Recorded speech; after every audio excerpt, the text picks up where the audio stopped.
Exam result ತಗೊಂಬಂದು ತೋರಿಸ್ತಾ ಇದ್ರು ನಮ್ಮ ಫ್ರೆಂಡ್ಸ್ ಎಲ್ಲ, ನೀನು ಓದಿದ್ರೆ ಹಿಂಗಾಗಿರ್ಬೋದು ಅಂತ. ಅಪ್ಪ ಡ್ರಿಂಕಿಂಗ್ ಕೇಸ್ ಅದೇ, ಮನೆಗೂ ದುಡ್ಡು ಕೊಡೋಲ್ಲ ಅಪ್ಪ ಯಾವತ್ತು, ಯಾವಾಗ ಚಿಕ್ಕ ವಯಸ್ಸಿಂದಾನೆ. ಇಲ್ಲಿ 17 ವರ್ಷದ ಒಬ್ಬ ಹುಡುಗ ಇಡೀ ಕ್ಲಾಸ್ಗೆ ಫಸ್ಟ್ ಬರೋಷ್ಟು ಕೆಪಾಸಿಟಿ ಇದ್ರು ಫ್ಯಾಮಿಲಿ ಪ್ರಾಬ್ಲಮ್ಗೋಸ್ಕರ ತರಕಾರಿ ವ್ಯಾಪಾರನ ಸ್ಟಾರ್ಟ್ ಮಾಡ್ತಾರೆ. ನಿನ್ನ ಹೆಸರು? ಅಯ್ಯಪ್ಪ. ನಿಮ್ಗೆ ಓದೋದು ತುಂಬಾ ಇಷ್ಟನಾ? ಇಷ್ಟ ಆಗಿತ್ತು. ಅದು ಅರ್ಧ ರೇಸ್ ಹೋಗಿಲ್ಲ 10th ಅಲ್ಲಿ.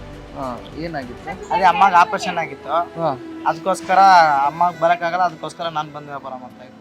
ಆಪರೇಷನ್ ಮಾಡ್ಕೊಂಡಿದ್ರು ಊರಲ್ಲಿ, ಅವಾಗ ಅಮೌಂಟ್ ಬೇಕಾಯಿತು. ನಾನು ಇಲ್ಲಿ ಬಂದು ನಾನು ಅಕ್ಕ ಇಬ್ಬರು ವ್ಯಾಪಾರ ಮಾಡಿ ಇಲ್ಲಿಂದ ಫೋನ್ ಪೇ ಮಾಡಿ ಅಲ್ಲಿ ಕಲ್ಸಿದ್ದು ಊರಿಗೆ.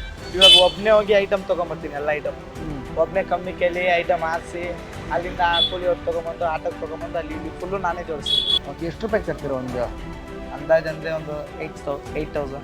ಅಂದರೆ ಈಗ ಅಂದಾಜಿಗೆ ಎಷ್ಟಾಗುತ್ತೆ ನಿಮಗೆ ಲಾಭ? ಒಂದು ದಿವಸಕ್ಕೆ ಲಾಭ 1,000 ರೂಪಾಯಿ, 800, 1,200. ಚೆನ್ನಾಗಿ ವ್ಯಾಪಾರ ಆಗಿದ್ರೆ 2,000.